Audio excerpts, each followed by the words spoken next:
What's up, guys? Mason the Brock Henderson here, and this is Legends of Tomorrow Season 3, Episodes 1 and 2. So, yeah, great start to the third season. I mean, this is a show coming off of a second season where it pretty much found its rhythm. The first season was back and forth, it had some good moments, it had some kind of moments, but ultimately, Season 2 is where they finally started to realize what they were trying to do with the show. It's not meant to be taken too seriously, it's a lot of fun, some campy moments, yes, but really enjoyable overall. And so they pick up right where they left off in that same vein of just really having fun with a lot of things. So obviously at the end of season 2, they come back to the present, talking about, hey, let's go to Aruba, and come back to find that there are dinosaurs running amok. So I was kind of wondering, is this like an alternate timeline that they're a part of now, separate from the own timeline they came from? We come to find out in this episode, apparently this is the main timeline, just because of their messing around in the past and creating that time paradox that they did. Apparently, it sent all of these anachronisms all around time. And so their present time was now being stormed by T Rexes because they got pulled out of their time and put into the present day. And so I was kind of wondering, all right, well, what are we going to do? How are we going to kick this off? And so they're sitting there, they're talking about, okay, what's the plan?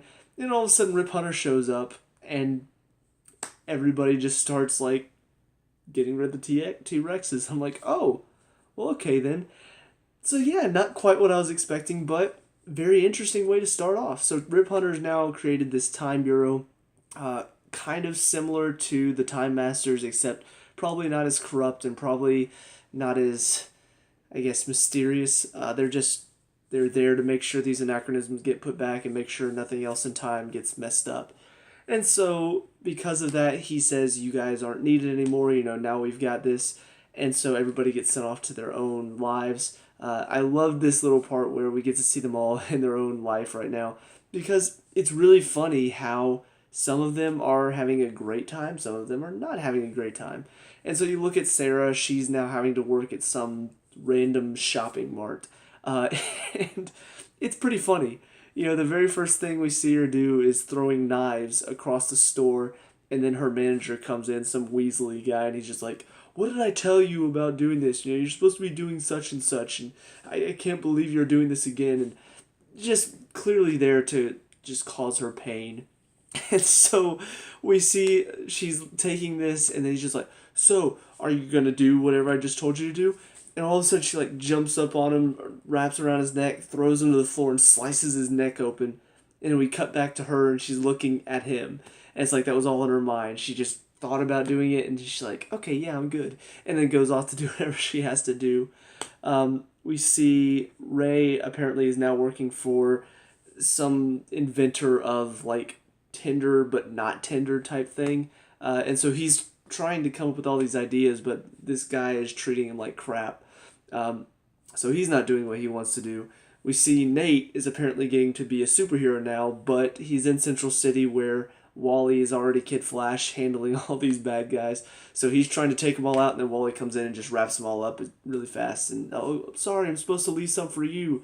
And he's just like, yeah, it's okay.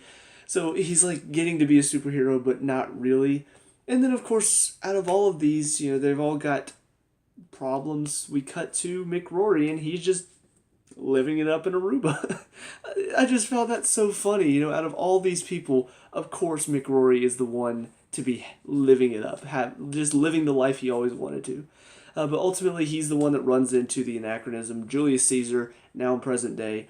And so he's the one that calls Sarah to tell her, hey, something's up. And so she goes and gets Nate and Ray, tells them, hey, something's up. So they go walk into the Time Bureau. Apparently, she somehow managed to snag a key off of one of the guys.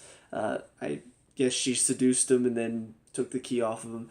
So they walk in and then instantly get taken down, and Rip comes in to save them. He's like, hey, let me show you around. And so they're like, all right, well, you tell us about Julius Caesar, so yeah, we'll go get him. And so they go. Of course, Mick Rory has some problems because it's Mick Rory. He's going to have problems. So Julius Caesar gets away. He starts chasing after him, and then there's some sort of like college, I think, toga party? I don't know. I didn't party enough to know any of what was going on there. But ultimately, he tackles a guy dressed up like Julius Caesar. And so, of course, the agents come in. take him back, and they realize, oh, it's not really Julius Caesar. You guys must be wrong. And so now they look like idiots until Nate sees that McRory has some Roman coin that's authentic. It's like, oh, he must have really seen Julius Caesar. And so they go and hijack the Wave Rider to go get Julius Caesar. They also go get Jax and Professor Stein. Professor Stein is about to be a granddad, which is really, really cool. And Jax, I can't remember what he was doing. I think he was like taking classes somewhere to become an engineer or something. I don't remember exactly what he was doing, but he was visiting at the time when the Wave Rider pulls up, so what a coincidence. But they managed to pick them up so Jax can fix the ship and take them to where they need to go. And so that begins the first journey of the Legends for this season. They go to get Julius Caesar. They manage to take him back to his time, thinking, oh yeah, we're all good. We didn't mess up time at all.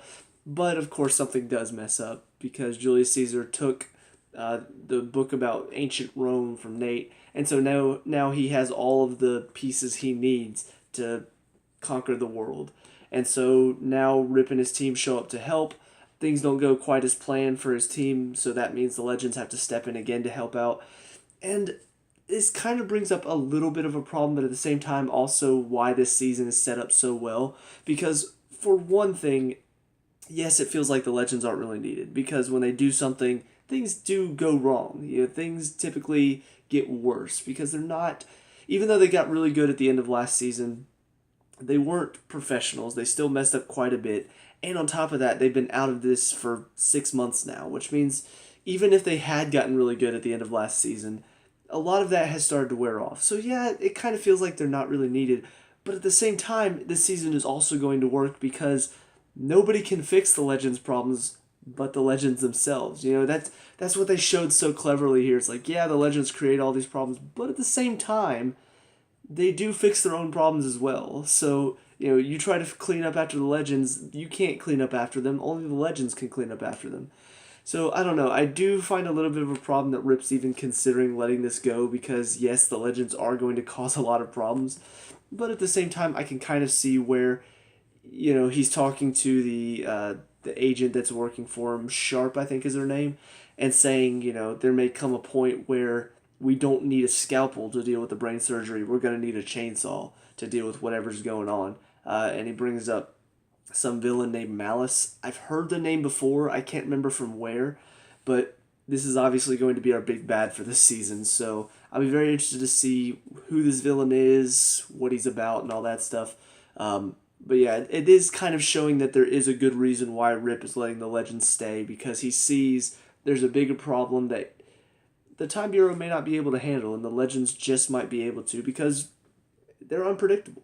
They're not clean. They're a bit messy, and so it may take a moment where you have to be messy to deal with it. So that's pretty much all for the first episode. They managed to clean up everything. We see Sharp obviously doesn't like the team, but Rip is letting him go. And so we get into the second episode, Freakshow. And yeah, it was a lot of fun. There were some problems I have with it, but for the most part, it's another really good episode that just shows this show is not meant to be taken too seriously.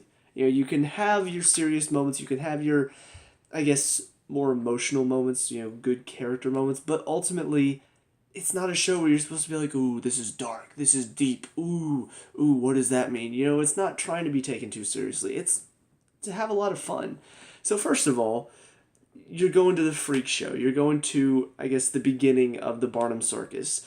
And who should be playing Barnum but Billy Zane himself? Don't really know Billy Zane from a ton of stuff, but I do know he's kind of a very, I guess, not over-the-top actor, but he can be over the top if he needs to be. And he was perfect for this. Just, if you're not a Kingdom Hearts fan, then you don't know what I'm talking about, but thinking about Ansem, Seeker of Darkness, being Barnum the Circus Master is just brilliant to me.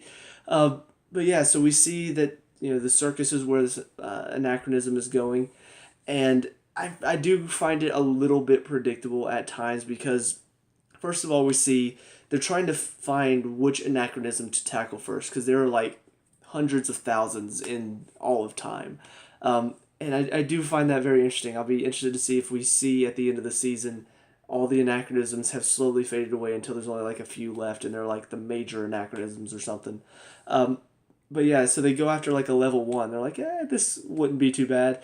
You kind of predict it's going to get higher. The level's going to grow as they continue to mess up.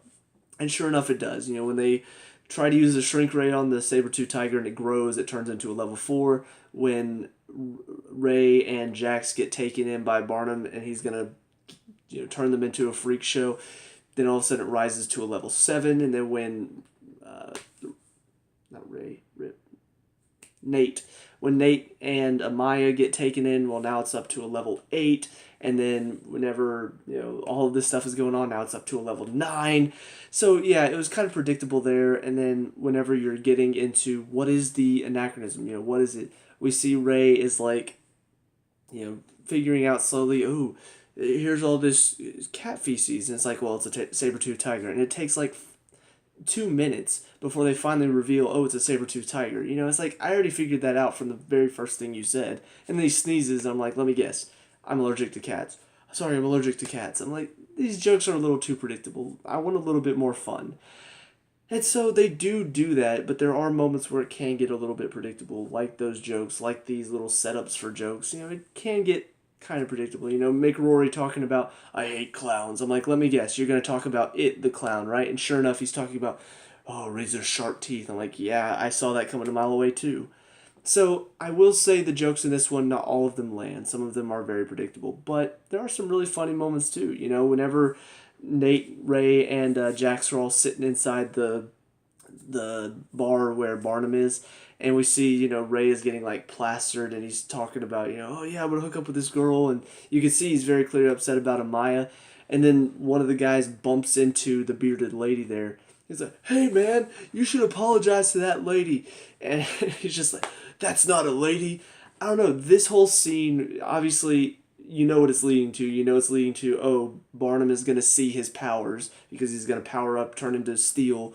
And sure enough, that is exactly where it goes. But at the same time, it's kind of a funny setup. Him getting drunk because Amaya's back on the team, and Ray and Jax are there to try to help, but they're just kind of sitting there, like, joking around with him and not really paying attention. It's kind of stupid, but it works because that's the tone of the show. They're going to mess up stupidly at times. Julius Caesar is going to steal your book and you're not paying attention because that's the tone this show has. They're going to do stupid stuff that's going to lead to more problems, but ultimately they fix the problems because that's just how they do. That is how the legends do. And ultimately it leads to probably the funniest part of this show, and that is, part of this episode, the final half of it or whatever, when Barnum is trying to show off all of his new, toys, collections, whatever you want to call them. And so we see that going on. We also see Sarah and Sharp are fighting on the Wave Rider. And it's just so funny how it's all set up because, for one, the Sarah and Sharp fight scene is hysterical because they're sitting there fighting and you can just tell it's like, what an epic battle, it's Sarah, she's the ultimate assassin, and Sharp is like the ultimate Time Bureau agent, and she's studied Sarah for so long, so it's going to be an interesting fight, and they're fighting, and it's brutal, and then at one point they both like punch each other at the same time, knock each other down, and it's like, you want to take a break? Yeah, I could use some water. And the next scene, they're just sitting next to each other at a table, just drinking some water, before the saber-toothed tiger shows up, grows, and then nearly eats Agent Sharp. And then Sarah saves her life. I'm like, that's hysterical. You cut to the Barnum Circus, and he's showing off Ray and Jax. And, of course, it's so obviously bad that the people were booing, It doesn't even look like they're even twins. I don't know if this was intentional or if this was just a design flaw.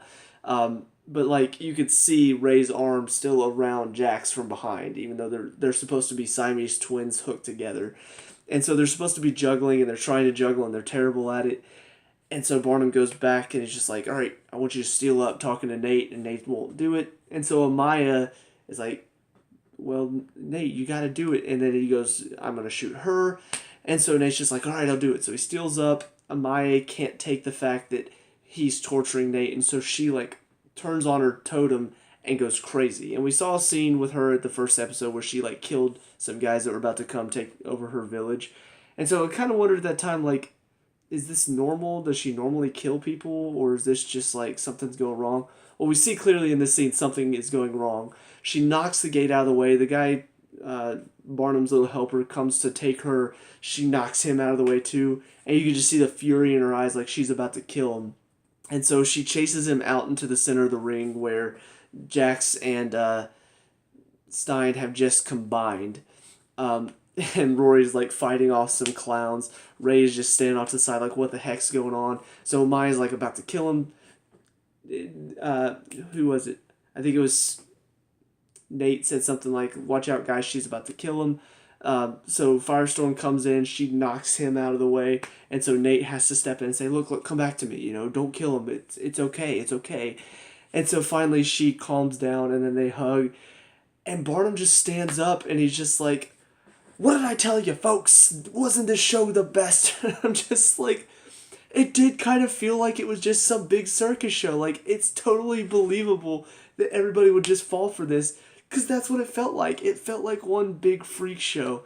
And that's what's amazing about the show, is that they can take this kind of very serious moment where Amaya's losing herself to this totem we find out later.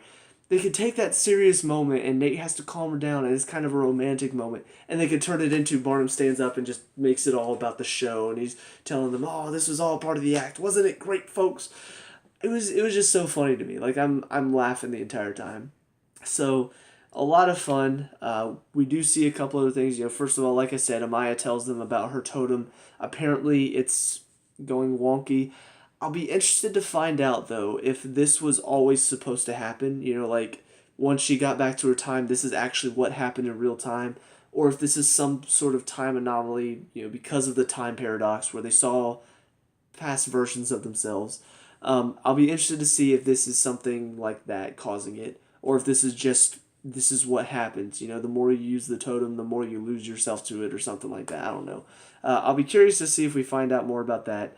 And then on top of that, we see, I guess, some follower of Malice, and they're like chanting something, and all of a sudden a body stands up out of the water, and it becomes some like mysterious black woman, and she's just like, who are you? And she's like, I'm a follower of Malice, and then put the cloak on her. It's like, we have work to do.